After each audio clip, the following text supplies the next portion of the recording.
ஆபிரகாமுக்கும் லோத்துக்கும் உண்டான பாக பிரிவினை.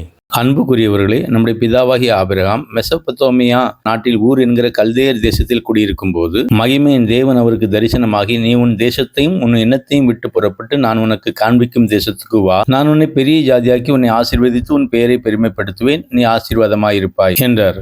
ஆபிரகாம் தன் தகப்பனாகிய தேராகையும் தன் சகோதரன் ஆரானுடைய மகன் லோத்தையும் தன் மனைவியாகிய சாராளையும் அழைத்து கொண்டு கானான் தேசத்துக்கு போக புறப்பட்டான். அவர்கள் ஆரான் மட்டும் வந்து அங்கே தங்கினார்கள். தேராகு அங்கே இருந்து விட்டார். தேராகு ஆரானிலே மரித்தார். தேராகுடைய ஆயுசு நாட்கள் 205 வருஷம். ஆபிரகாம் தன் மனைவியாகிய சாராளையும் தன் சகோதரன் மகன் லோத்தையும் தங்கள் சம்பாதித்திருந்த தங்கள் சம்பத்து எல்லாவற்றையும் ஆரானிலே சவதரித்திருந்த ஜனங்களையும் கூட்டிக் கொண்டு கானான் தேசத்துக்கு வந்து அங்கே கூடாரம் போட்டு குடியிருந்தார்கள்.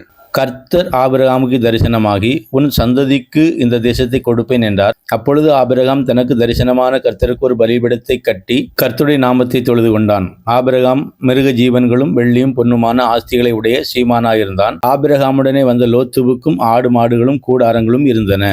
அவர்கள் ஒருமித்து குடியிருக்க அந்த பூமி தாங்க கூடாதிருந்தது. அவர்களுடைய ஆஸ்தி மிகுதியாய் இருந்தபடியால் அவர்கள் ஒருமித்து வாசம் பண்ண ஏதுவில்லாதிருந்தது.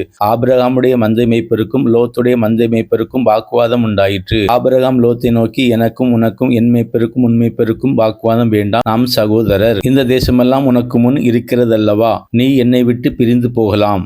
நீ இடதுபுறம் போனால் நான் வலதுபுறம் போகிறேன், நீ வலதுபுறம் போனால் நான் இடதுபுறம் போகிறேன் என்றான். அப்பொழுது லோத்து தன் கண்களை ஏறெடுத்து பார்த்து யோர்தான் நதிக்கு அருகான சமபூமி முழுவதும் நீர்வளம் பொருந்தினதாயிருக்க கண்டான். கர்த்தர் சோதோமையும் கோமோராவையும் அழிக்கும் முன்னே சோவாருக்கு போகும் வழி மட்டும் அது கர்த்தருடைய தோட்டத்தைப் போலவும் எகிப்து தேசத்தைப் போலவும் இருந்தது.